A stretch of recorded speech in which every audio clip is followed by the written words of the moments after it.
Shalom, satu sukacita untuk berjumpa dengan Anda sekali lagi dalam online, dan kami percaya bahwa sungguh kita selalu ada dalam hadirat Tuhan. Nah, mari sebelum kita mulai, saya ajak kita untuk satu dalam doa. Bapa kami dalam surga, dalam nama Tuhan Yesus, terima kasih, kami percaya bahwa Engkau ada di tengah-tengah kami, bertahtalah dalam hidup kami, berkuasalah dalam kami, bekerjalah di tengah-tengah kami, jamah setiap hati yang terluka, jamah setiap kehidupan yang rusak dan hancur, pulihkan setiap kami. Kami percaya di mana kebenaran diberitakan, bukan hanya kebenaran yang dibukakan, tetapi kasih dan kuasa-Mu pun dicurahkan di tengah-tengah kami. Oleh sebab itu bekerjalah Roh Kudus, bekerjalah dalam nama Yesus, bekerjalah di tengah-tengah kami. Biarlah kuasa yang mengubahkan itu hadir dalam hidup kami, kasih yang memenuhi setiap kami itu hadir dalam nama Yesus. Dalam nama Yesus, Engkau jamah dalam nama Yesus. Terima kasih Tuhan. Dalam nama Tuhan Yesus kami sudah berdoa. Amin, amin, amin. Hari ini saya mau ngajak Anda untuk melihat Matius pasal 22 tentang hukum yang terutama. Ini ayat terkenal, Matius pasal 22 ayat yang ke-34 sampai ayat yang ke-40. Matius pasal 22 ayat 34 sampai ayat yang ke-40. Matius pasal 22 ayat 34, ketika orang-orang Farisi mendengar bahwa Yesus telah membuat orang-orang Saduki itu bungkam, berkumpullah mereka, dan seorang dari mereka, seorang ahli Taurat, bertanya untuk mencobai dia. Ayat 36, Guru, hukum manakah yang terutama dalam hukum Taurat? Ayat 37, jawab Yesus kepadanya, kasihilah Tuhan Allahmu dengan segenap hatimu dan dengan segenap jiwamu dan dengan segenap akal budimu. Itulah hukum yang terutama dan yang pertama. Dan hukum yang kedua yang sama dengan itu ialah kasihilah sesamamu manusia seperti dirimu sendiri. Kemudian perhatikan ayat 40, buat saya ini penting. Dia berkata, pada kedua hukum inilah tergantung seluruh hukum Taurat dan kitab para nabi. Seperti yang Anda tahu Bapak Ibu, bahwa ketika satu kali Tuhan Yesus didatangi oleh ahli Taurat, dan ahli Taurat bertanya kepada Tuhan Yesus, hukum manakah yang terutama? Nah, hukum yang terutama biasanya hanya satu. Gini ya, saya beri contoh. Kalau saya tanya pada Anda, suka makan apa? Makanan apa yang Anda suka? Mungkin akan Anda bilang soto, rawon, nasi goreng, Chinese food. Nah, tapi waktu saya bertanya, makanan mana yang paling kamu suka? Anda tidak mungkin menjawab 2 atau 3 makanan. Kemungkinan besar Anda hanya menjawab 1 makanan. Sebab kata ter atau kata paling berarti melebihi yang lain. Tapi menariknya Tuhan Yesus ketika ditanya hukum manakah yang terutama, tiba-tiba dia berkata bahwa hukum yang terutama itu bukan 1, tapi hukum terutama itu ada 2. Yang pertama dia berkata, kasihilah Tuhan Allahmu dengan segenap hatimu. Mengambil pada Shema Israel dalam kitab Ulangan, menunjukkan pada hal itu.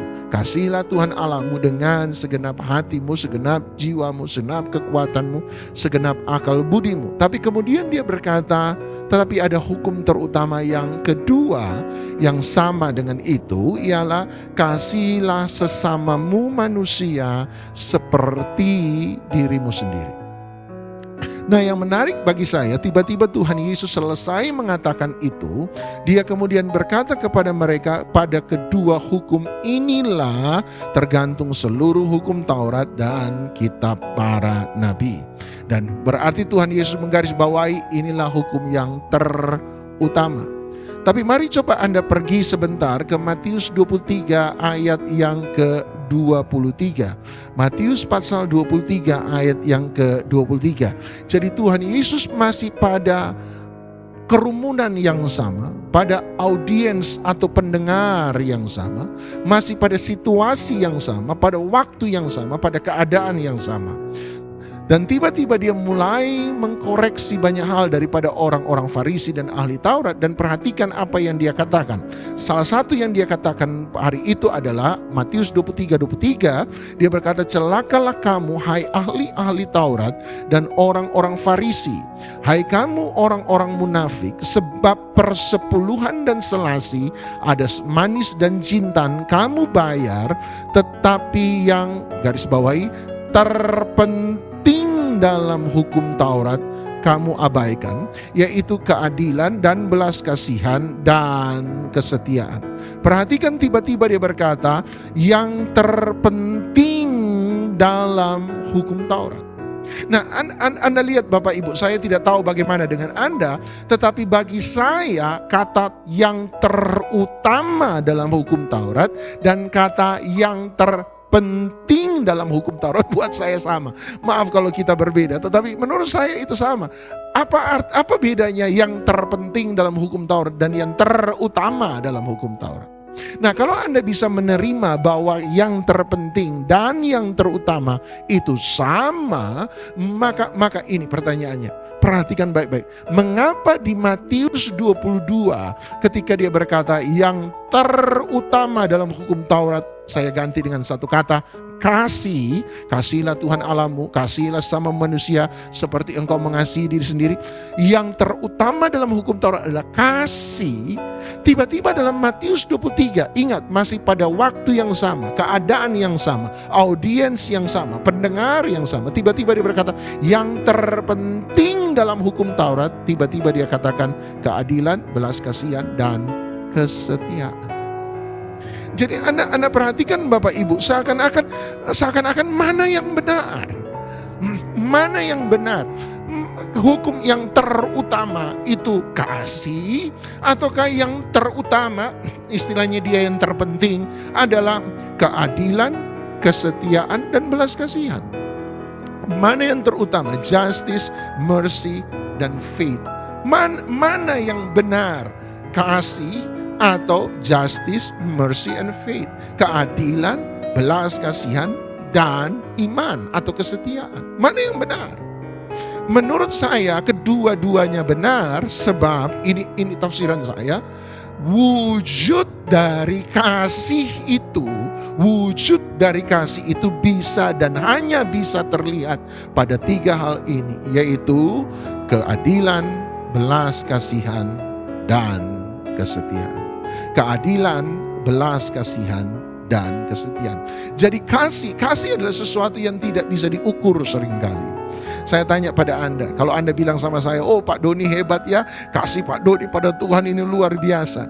Saya akan bertanya balik pada Anda, dari mana Anda tahu bahwa kasih saya pada Tuhan itu luar biasa hebat? Oh iya dong, jelas Pak Doni sudah pergi pelayanan kiri kanan, kerja buat Tuhan, sudah khotbah sana sini. Dan saya mungkin akan berkata, bukankah kita sudah belajar dalam Alkitab bahwa pelayanan bukanlah ukuran cinta seseorang pada Tuhan? Matius pasal 7 jelaskan, ada banyak orang di hari terakhir berseru kepadaku, Tuhan, Tuhan, bukankah kami melayani, bernubuat demi namamu, mengusir setan demi namamu, kami mengadakan banyak mujizat demi namamu. Tapi hari itu aku akan berterus terang kepada mereka, sesungguhnya aku tidak pernah mengenal kamu, hai kamu sekalian pembuat kejahatan. Jadi Anda lihat, kita sudah belajar bahwa pelayanan sekalipun yang kita buat atas nama Tuhan tidak pernah menjadi ukuran kasih seseorang kepada Tuhan. Oleh sebab itu, ekspresi dari kasih yang sejati harus dibangun pada tiga unsur satu kesatuan yang sama. Tiga unsur yang ada dalam satu kesatuan yang sama, yaitu keadilan, belas kasihan dan kesetiaan. Nah, mari saya ajak Anda untuk melihat ketiga hal ini. Kita mulai dari iman, faith. Sebab saya adalah orang yang percaya pada 2 Petrus pasal 1. Dalam 2 Petrus pasal 1, Anda akan menemukan Petrus mengatakan satu hal yang luar biasa. 2 Petrus pasal 1 ayat yang ke-5. 2 Petrus pasal 1 ayat yang ke-5. Perhatikan baik-baik. 2 Petrus pasal 1 ayat ke-5, dia berkata, justru karena itu kamu harus dengan sungguh-sungguh berusaha untuk menambahkan kepada imanmu. Tadi Alkitab berkata kesetiaan, iman, bahasa Inggrisnya bagus, faith, sebab memang bicara soal kesetiaan atau iman. Tambahkan kepada imanmu kebajikan, dan kepada kebajikan pengetahuan, dan kepada pengetahuan penguasaan diri, kepada penguasaan diri ketekunan, dan kepada ketekunan kesalehan, dan kepada kesalehan kasih akan saudara-saudara, dan kepada kasih akan saudara-saudara, kasih akan semua orang. Ketika Petrus bicara tentang pertumbuhan rohani, kedewasaan rohani, menarik sekali. Perhatikan baik-baik. Petrus mulai dari apa? Iman.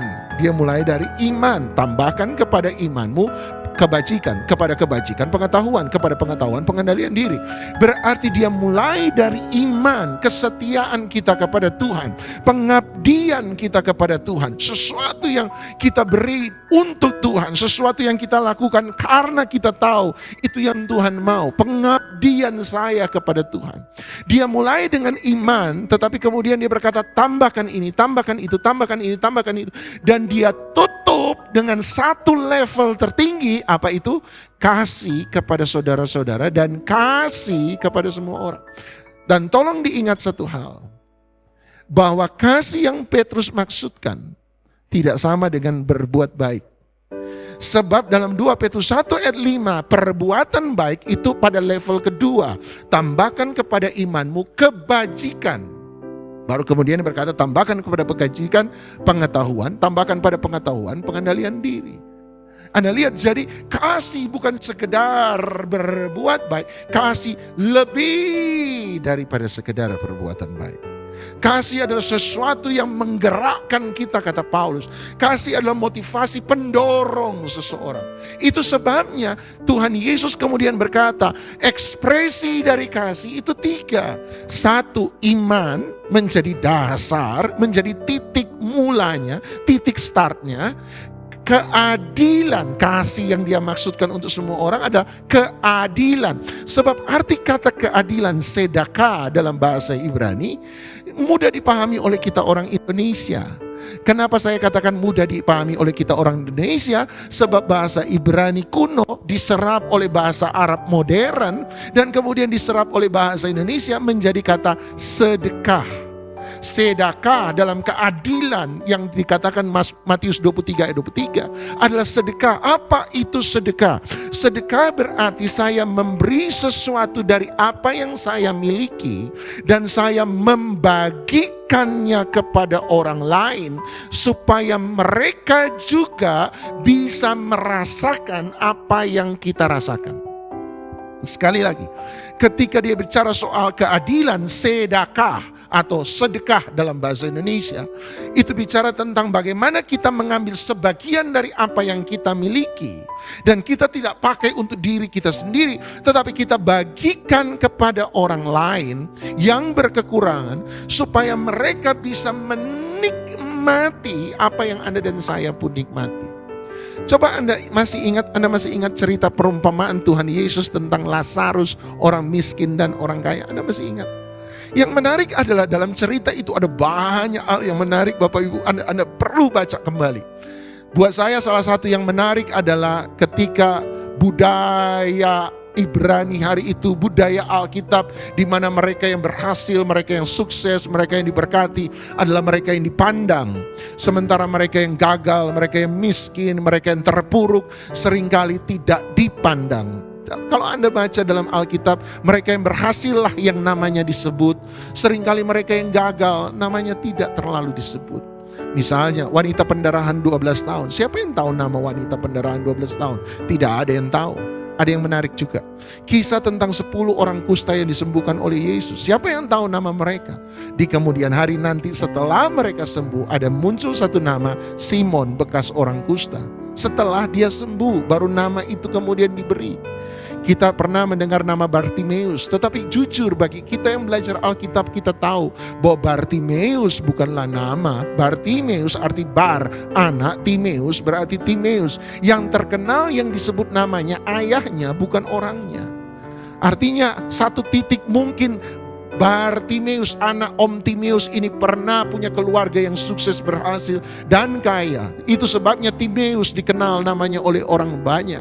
Tapi ketika mereka mengalami kebangkrutan sehingga anaknya harus menderita, atau karena pengalaman butanya sehingga dia tidak bisa mengurus bisnis warisan sang ayah, sehingga dia menjadi miskin, melarat, dan bangkrut, sehingga orang tidak mau peduli dengan namanya. Orang cuma tahu bapaknya yang berhasil. Oh, dia anak orang Timeus, anak orang bernama Timeus, Bartimeus. Jadi nama orang miskin tidak terlalu disebut oleh Alkitab. Nama mereka yang berhasil lah yang disebut oleh Alkitab. Tapi anehnya dalam perumpamaan itu Yesus memutar tradisi tersebut. Dan dia menyebut nama orang miskin Lazarus. Tetapi dia tidak pernah menyebut nama orang kaya. Artinya sorga hadirat Tuhan bukan punyanya orang kaya. Sorga hadirat Tuhan adalah punya semua orang yang percaya kepadanya. Tapi itu cerita yang berbeda. Tapi mari perhatikan. Ada satu hal yang menarik lagi yang Anda bisa perhatikan dari perumpamaan Lazarus, orang miskin dan orang kaya.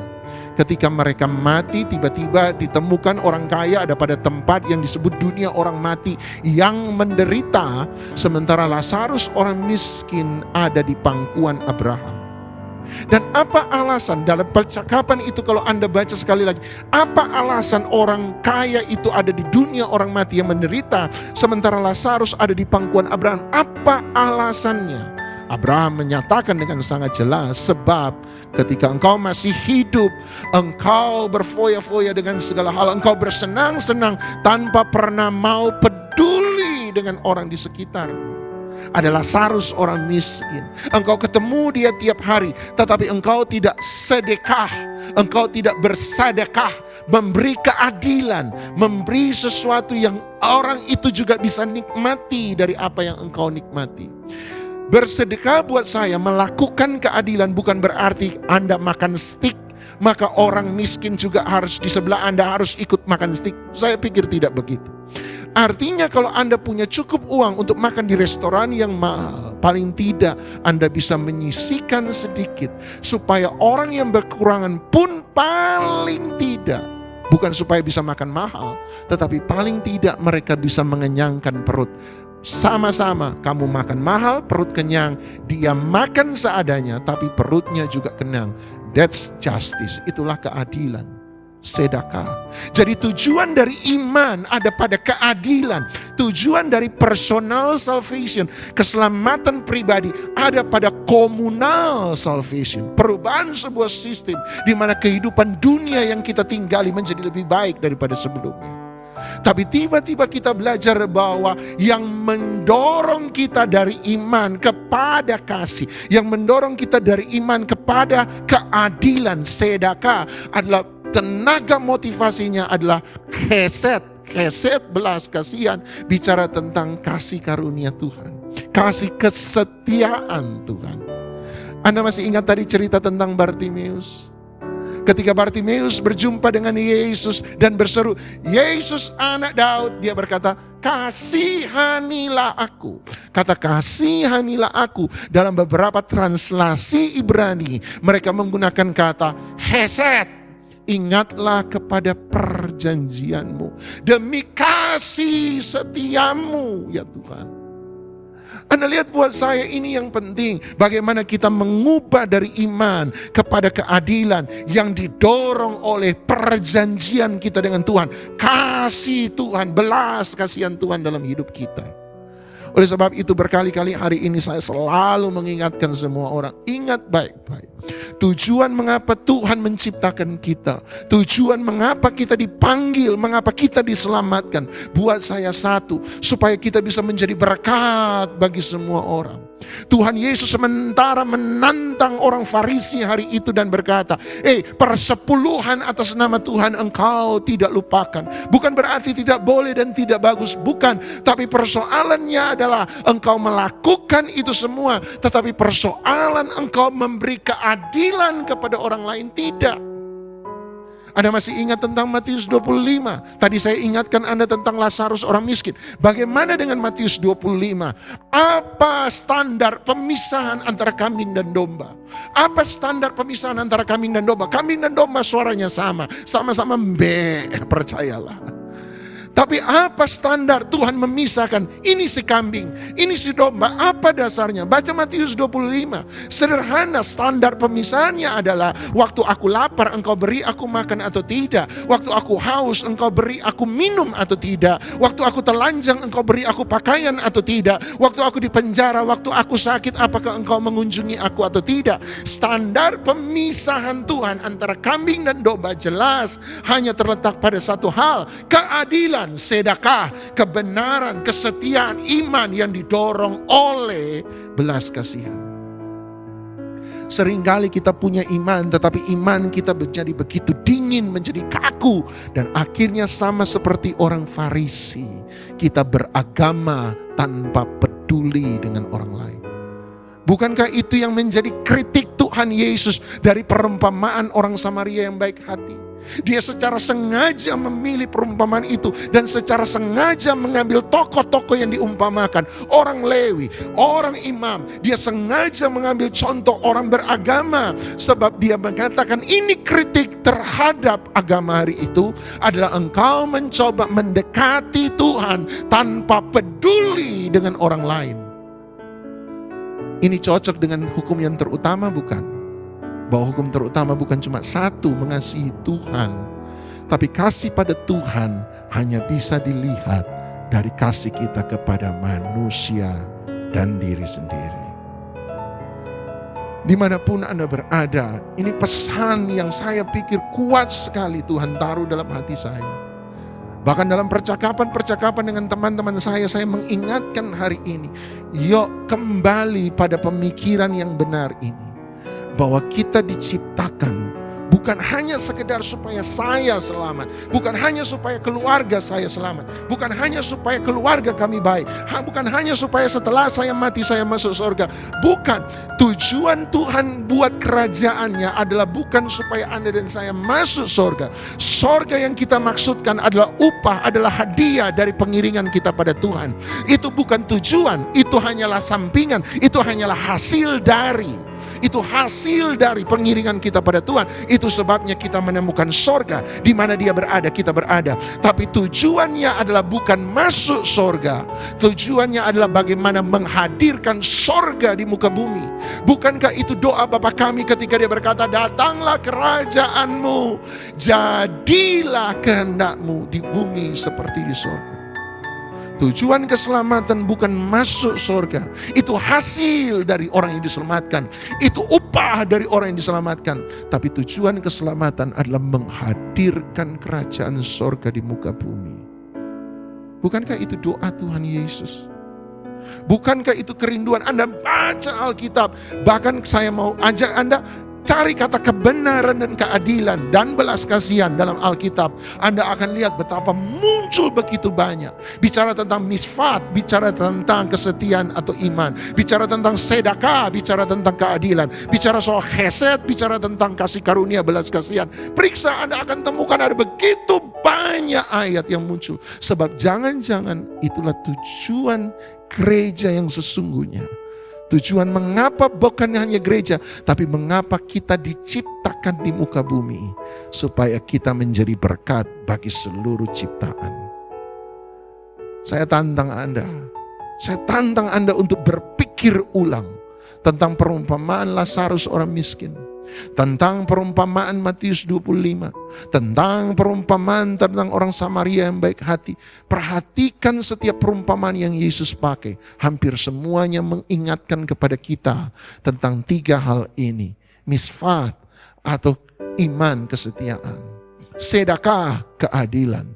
Tetapi dari iman kepada keadilan ada tenaga yang mendorong yang disebut hesed atau belas kasihan. Mana hukum yang terutama? Kasih. Apa bentuk dari kasih? Apa ekspresi dari kasih?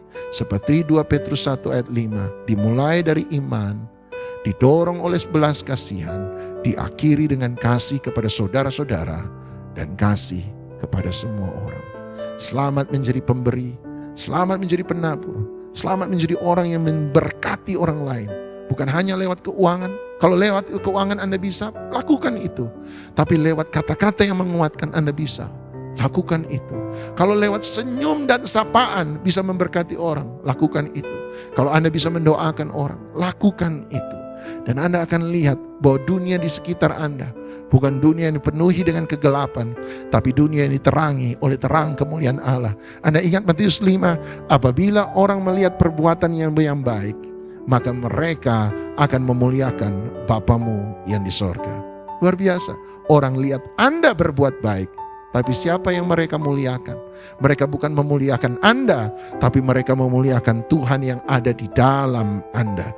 Dimanapun Anda berada, jadi berkat bagi semua orang, jadi terang di tengah-tengah kegelapan, jadi garam yang membawa keasinan bagi mereka yang tawar. Mari kita satu dalam doa. Bapa kami dalam sorga, dalam nama Tuhan Yesus Kristus, kami percaya bahwa satu sukacita Tuhan ada dalam hidup kami. Hamba hanya berdoa, terangi setiap pikiran yang mendengarkan, bahwa seringkali kami menghidupi sebuah agama tanpa kepedulian dengan orang lain, agama tanpa belas kasihan pada orang lain. Kami lupa bahwa kasih kami pada Tuhan justru terekspresi, terlihat, terwujudkan lewat kasih kami kepada orang-orang di sekitar kami dan kepada diri kami sendiri. Kami tidak hidup pada self-pity, mengasihani diri sendiri, tapi kami hidup pada self-compassion. Bagaimana kami bisa mengasihi kami sama seperti Tuhan sudah mengasihi kami. Terima kasih Tuhan, kami mengucap syukur supaya apa yang kami alami, orang lain bisa mengalami. Apa yang kami nikmati, orang lain pada kadar tertentu bisa menikmati. Dan apa yang kami tidak inginkan terjadi pada kami tidak akan perbuat itu terhadap orang lain. Kalau kami tahu sakitnya ditipu orang, kami tidak akan menipu orang lain. Kalau kami tahu sakitnya dilukai orang, kami tidak akan melukai orang lain. Kalau kami tahu sakitnya direndahkan, kami tidak akan merendahkan orang lain. Kalau kami tahu sakitnya menjadi miskin, kami tidak akan memiskinkan orang lain, tapi kami justru akan menjadi berkat bagi mereka. Kalau kami tahu bagaimana nikmatnya hidup dalam sukacita, kami akan menghadirkan sukacita bagi orang lain. Kalau kami tahu nikmatnya hidup dalam kedamaian keluarga, kami akan mendamaikan keluarga orang lain. Dan kalau kami tahu bagaimananya nikmatnya hidup dalam pengharapan dan percaya, kami akan membawa iman, percaya, pengharapan kami kepada mereka, supaya mereka menyembah sama seperti kami menyembah, percaya sama seperti kami percaya pada Tuhan kami Yesus Kristus. Tuhan, biarlah kami membawa sedekah, membawa keadilan kemanapun kami berada. Nama Tuhan dipuji, nama Tuhan dipermuliakan. Dalam nama Tuhan Yesus Kristus kami sudah berdoa. Amin, amin, amin. Tuhan memberkati.